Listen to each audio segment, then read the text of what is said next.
Na conexão com outros seres e consigo mesmo, nasce a verdadeira chama da inspiração divina, uma centelha que se expande quando compartilhada, irradiando amor, compreensão e generosidade, demonstrando que a verdadeira essência divina é encontrada na união e no respeito mútuo. O quanto que a vida te dói, eu não sei o quanto que lhe custa viver, eu não sei o quanto lhe custa ser você. Eu não sei qual é a dor que você vai levar para o travesseiro hoje, qual é o desaforo que você está precisando digerir aí, qual é a traição que você viveu, qual a morte do filho que você ainda sente, o que você perdeu. Eu não sei. Eu não sei o quanto que a vida já te machucou, quanto você já caiu, quanto você já se esfolou, o quanto que você já foi prejudicado, o quanto que você já foi crucificado, o quanto você viu o seu sonho desmoronar, quantos você já viu morrer, quantos você viu partir. Eu não sei o que é que você guarda, mas uma coisa é certa: somos muito parecidos. Também eu coleciono uma série de fracassos. E todas as pessoas que eu encontrei pela minha vida, sobretudo as mais interessantes, colecionam fracassos. Só que não prestam atenção neles. E sempre um olhar voltado para o alto, que é a sabedoria que São Paulo nos pede. Volte o olhar para o alto. Oscar Wilde, um escritor inglês, muito pessimista com a vida. Muito pessimista. Mas também escreveu uma literatura extremamente aguçada, bem feita. Claro, com uma visão bastante pessimista do humano. Ele disse: estamos todos na lama. Não me lembro muito bem a frase. Estamos todos na lama. É a condição pessimista que ele tem da humanidade. A concepção pessimista da miséria humana. Mas ele completa, dando um espaço para a esperança. Estamos todos na lama, mas alguns resolveram olhar para as estrelas. Eu quero pertencer a esse grupo. Porque eu tenho a lama da miséria humana.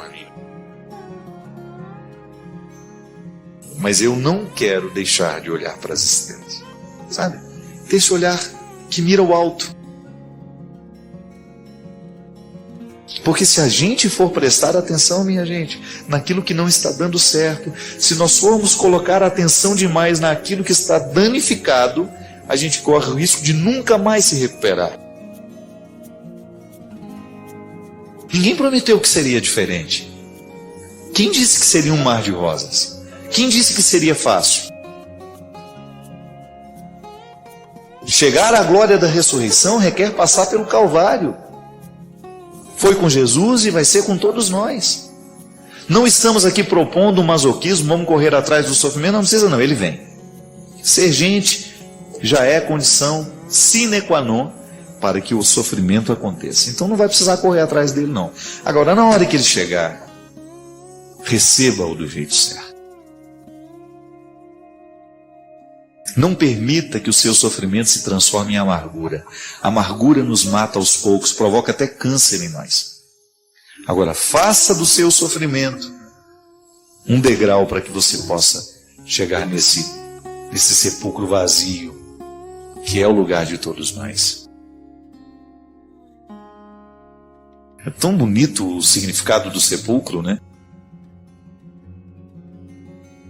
É lugar dos mortos, mas já está vazio.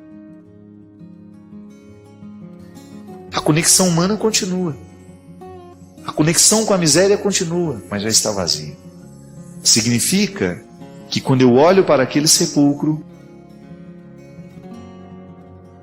eu descubro que as minhas misérias foram ali sepultadas e estão ressuscitadas agora, transformadas, glorificadas naquele que morreu por mim.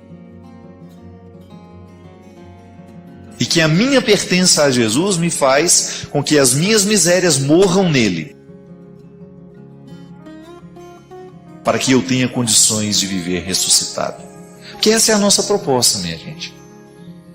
É você continuar miserável, porque a condição humana, ela é assim, não tem como. A miséria faz parte de nós. Mas eu estou debaixo da luz da ressurreição. E porque estou iluminado pela ressurreição, eu compreendo melhor as minhas misérias e tomo conta das minhas misérias para que elas não tomem conta de mim. Eu administro o problema, não permito que o problema me administre. Tem uma amiga em Taubaté, até muito tempo não a vejo. A Viviane. A Viviane tem câncer.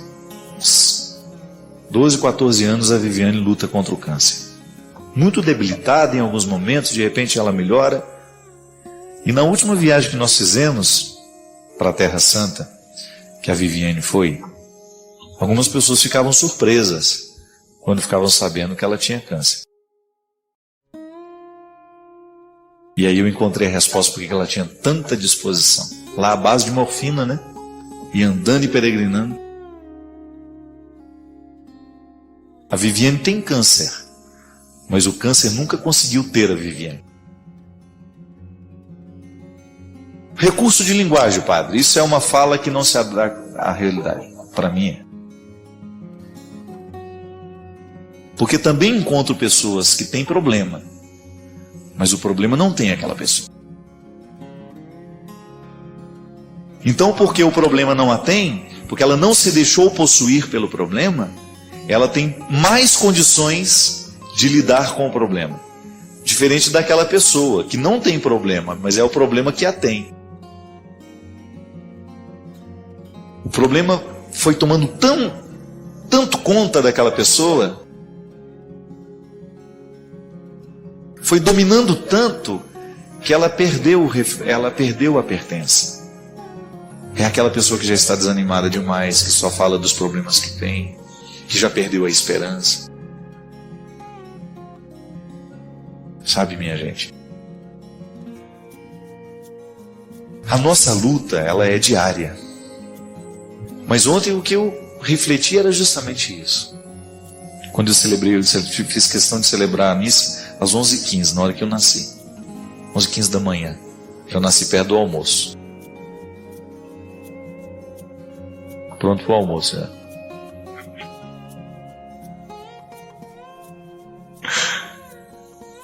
por isso que eu sou um bom prato, isso mesmo. Nasci na hora do almoço, nasci com fome.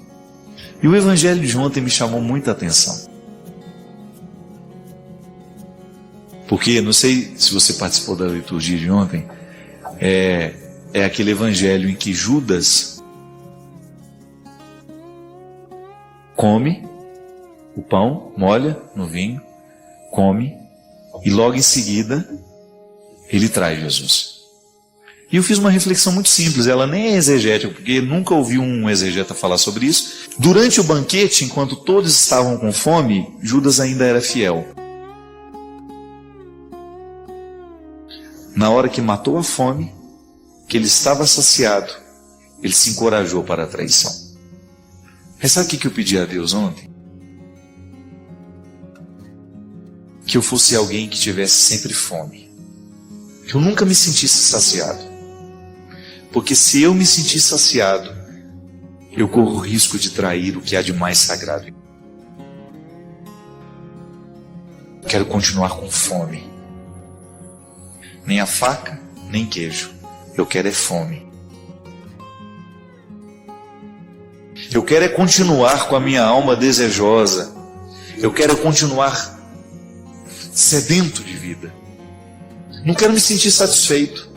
Porque eu tenho, claro, satisfação temporária, na medida certa. Eu não quero estar naquela sensação de que já alcancei tudo o que de mim eu poderia alcançar. Eu quero sempre alimentar essa fome. A saciedade, ela corre o risco de nos colocar indispostos, né? Um para o outro. É igual um almoço. Quando você reúne, antes do almoço todo mundo conversa e todo mundo fala. À medida que as pessoas vão comendo, vão se alimentando, elas vão ficando pesadas, né? Depois você fica incapaz de dar um recado se você precisar, porque o alimento pesou. Então a fome tem um significado interessante. Ela nos dá uma disposição para ir atrás do alimento. É isso que eu quero. Fazer da minha vida uma experiência constante de fome. Desejar ardentemente viver. E nunca sentir que a satisfação encontrada é o ponto final das minhas procuras e das minhas buscas. Alimentar a fome. Pode parecer contraditório. Alimentar o nosso desejo pela vida. E quando a gente está com esse desejo de viver, ser capaz de passar pelos calvários diários para que a nossa ressurreição aconteça. Afinal de contas, toda vez que nós concedemos ao outro uma autoridade para nos dizer alguma coisa, um conselho, uma palavra que nos ajude a refletir quem somos, estabelece um vínculo de amizade. A Sagrada Escritura nos mostra de maneira muito precisa que o verdadeiro amigo é aquele que nos conduz pelo caminho do bem. Vários textos em Eclesiástico, você tem também nas cartas de Paulo, ele falando da amizade que ele nutria por pessoas que o encaminhavam ao coração de Deus. É verdade.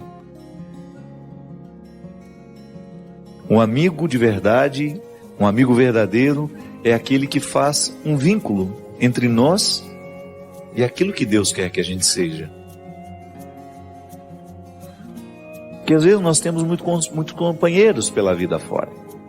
Companhias, né, no dia a dia, pessoas que a gente encontra, com quem a gente fala o tempo todo. Hoje nós temos 1000 recursos que nos deixam em contato um com os outros. Sobre o que falamos?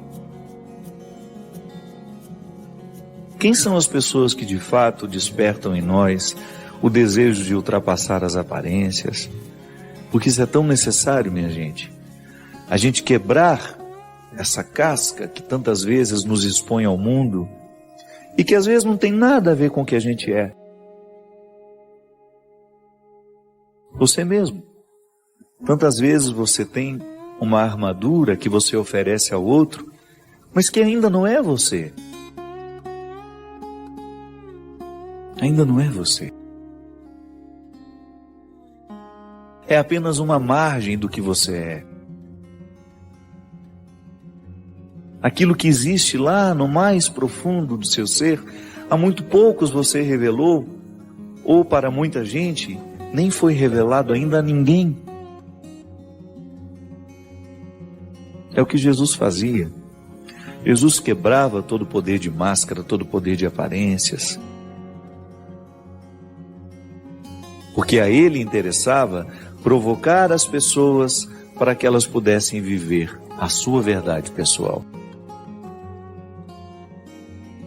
E por isso Jesus sempre andava com um grupo de amigos, porque ele sabia que além de oferecer o seu coração misericordioso, capaz de lavar no outro todas as suas iniquidades, todos os pesos do passado, ele ainda apresentava um grupo de amigos que pudesse ajudar aquele que havia acabado de chegar. Um verdadeiro amigo é aquele que tem essa chave. e sabe usar bem a chave. Que se você hoje tivesse que perguntar-se quais são as pessoas que de fato exercem este poder de autoridade sobre você, a quem você escuta? A quem você obedece? Não no sentido de acatar a ordem, mas de ouvir com o outro. Porque obediência é isso. É a gente ter a oportunidade de ouvir acompanhado. A obediência é um direito, não é um dever. Eu não tenho a obrigação e o dever de ser obediente. Eu tenho o direito, é positivo. Eu ouvir com alguém sobre a minha vida. Eu discutir com alguém as decisões mais difíceis que eu preciso tomar. Ter um ouvido que ouve comigo e que me ajuda a chegar a uma decisão que me seja mais precisa, mais saudável. Isso é obediência. Eu exercer ao lado de uma outra pessoa a escuta. A amizade é um processo que nos enriquece muito. Porque nós temos a oportunidade de ouvir com o outro aquilo que nem sempre nós sabemos ouvir sozinhos. O outro nos ajuda a decodificar a realidade, a situação. E às vezes nós somos tão perdidos na vida porque nos falta ouvir o que a própria vida está nos dizendo. Apressados demais, correndo muito, com tantos afazeres, com tantas urgências, nos falta essa delicadeza de parar, de ouvir com aqueles que nos amam, ou até mesmo a coragem de refletir a nossa vida acompanhados. Que a gente precisa refletir sozinhos, isso aí é o tempo todo. Toda vez que eu estou sozinho, de alguma maneira, a minha vida passa pela minha cabeça, as minhas escolhas. Agora, a partir do momento que eu encontro um amigo e eu dispenso a oportunidade de conversar futilidades, e eu sinto que tenho a oportunidade de conversar alguma coisa que me faça chegar a essa profundidade que eu preciso, para poder ouvir o que de fato preciso ouvir, para enxergar o que de fato preciso enxergar. Aí vale a pergunta: quem são as pessoas que quebram a nossa superficialidade? Com quem a gente tem coragem de falar sobre aquilo que é mais escondido em nós? Pode parecer estranho isso, né? Por que a gente não tem contato naturalmente com a gente? Por que tantos vivem alheios a si mesmos? Porque nós precisamos de pessoas que nos ajudem a abrir as portas, que nos dão acesso à nossa verdade pessoal. Então sim, eu vivo diariamente o meu autoconhecimento, mas existem pessoas que participam ativamente dessa conquista, deste conhecimento. São os verdadeiros amigos, que a Sagrada Escritura diz que esses amigos que são tementes a Deus, eles têm um acesso superior ao nosso coração que todos aqueles que não são. Por quê? Porque só eles são capazes de fazer com que a gente se aproxime de quem de fato precisamos ser. O bom amigo é aquele que nos antecipa o futuro, que nos faz ver aquilo que sozinhos a gente ainda não consegue ver. É aquele que nos concede a palavra conselheira. O que é a palavra conselheira? Não é aquele conselho fiado que a gente escuta, não, é quando você identifica que aquela palavra que está sendo dita, de fato, tem uma conexão com a sua realidade. Porque é assim. Nesse mundo de tantas aparências, nós vestimos uma armadura de acordo com a situação.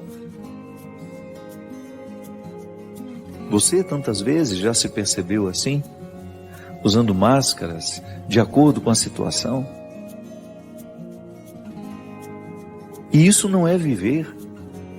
A gente perde tempo demais com essas armaduras, com essas máscaras, e o nosso eu, de fato, que precisa vir à tona, que precisa ser oferecido para que a gente se sinta bem, porque é uma questão de realização humana. Se eu ofereço ao outro apenas a minha caricatura, apenas a minha armadura, apenas a minha realidade aparente, eu perco a oportunidade de me realizar.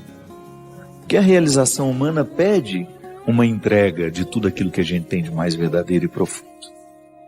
E como isso nos empobrece, a gente não ter a oportunidade de se revelar com profundidade, com verdade a alguém, da mesma maneira como aquelas pessoas que Jesus encontrava, ficavam profundamente encorajadas por ele, e então o olhar, a palavra de Jesus, tinham um poder de fazer cair por terra aquela armadura que as pessoas apresentavam. Às vezes eu fico me perguntando, quem é que tem autoridade sobre mim? Eu não falo dessa autoridade que na vida religiosa nós temos e que nós obedecemos, no meu caso o bispo, no caso do religioso o superior dela, da irmã, do irmão, do padre que também é religioso, o superior que te dá ordens no trabalho, que de alguma maneira lhe ajuda a pensar a vida, não. Eu estou falando daquela autoridade interior, a quem o seu coração escuta, quem de fato lhe ajuda a decidir a vida que você vive. É uma autoridade muito mais profunda. É claro que essas pessoas que eu disse, se exercem um papel positivo na nossa vida, também exercerão, neste contexto dessa autoridade mais profunda, que nós também podemos chamar de consciência. Aquele que atinge o nosso coração no que temos de mais profundo, que é onde a gente é capaz de pensar quem nós somos, os erros que cometemos e, sobretudo, as escolhas que nós fazemos. Sim. E quando nós estamos rodeados de pessoas que querem o nosso melhor, aí sim, podemos ir longe. Podemos ir longe. Quando a gente encontra alguém que de fato se torna o nosso conselheiro, se torna aquele que tem acesso ao que temos de mais vergonhoso, e mesmo assim é capaz de nos ajudar a significar tudo isso, que nos oferece o amor que a gente precisa e que nos provoca para oferecer também este amor. Hoje, conversando com uma pessoa amiga, ela me disse: a maior riqueza que nós podemos ter na vida, padre, são amigos. Amigos de verdade nos enriquecem. Talvez você já tenha esbarrado nesta frase muitas vezes. E talvez tenha experimentado o poder dessa frase, sobretudo no momento em que você experimentou a pobreza de não ter alguém ao seu lado no momento em que você mais precisava. É doído ser só. É doído você ver partir pessoas que significavam tanto na sua história, assim como a Sagrada Escritura nos diz, alguém que te aproximava da sua melhor parte. Por isso é tão doído perder pessoas que nos amam de verdade. É como se o nosso mundo perdesse a sua riqueza, o seu brilho. Porque o bom amigo, ele nos faz experimentar a amizade com tanta profundidade que a gente se torna um bom amigo para o outro que vem depois. Quem nunca teve um bom amigo terá dificuldade de ser amigo para o outro, que é um aprendizado. É um aprendizado que vai acumulando dentro de nós virtudes, né? À medida que nós experimentamos uma amizade verdadeira, nós vamos ficando mais virtuosos. A gente vai aprendendo a ouvir, porque amigo que é amigo aprende a ouvir. Não só fala, mas aprende a ouvir. vai exigir de nós paciência, vai exigir de nós temperança, equilíbrio, e assim vamos. Não te aconselhes com o invejoso e de quem tem ciúme de ti, e escondendo os teus planos. Não te aconselhes com uma mulher a respeito de sua rival, nem com um medroso sobre a guerra, nem com o comerciante sobre um negócio, nem com o comprador sobre uma venda, nem com o invejoso sobre um agradecimento, nem com o ímpio sobre a piedade, nem com o desonesto sobre a honestidade, nem com o operário preguiçoso sobre um trabalho, nem com o assalariado por ano sobre o término da tarefa, nem com o servo preguiçoso sobre muito trabalho. A nenhum desses deve procurar para conselho algum. Ao contrário, frequenta quem é temente a Deus. Todo aquele que souberes que observa os mandamentos, cujo ânimo é semelhante ao teu, e que quando titubeares nas trevas, sofrerá contigo. E não duvides do que te aconselha o coração, pois não tens ninguém mais fiel a ti do que ele. De fato, o ânimo do homem intui às vezes melhor as coisas do que 7 sentinelas postadas no alto para vigiar.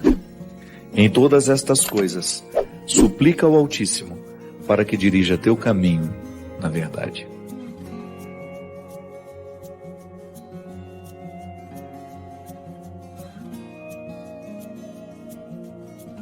Em cada reflexão, buscamos não apenas fortalecer a fé, mas também nos reconectar ao amor transformador de Jesus. Ao se inscrever, você está convidado a compartilhar nos comentários como o amor divino tem tocado sua vida. Juntos, celebramos a presença de Jesus em nossa jornada espiritual.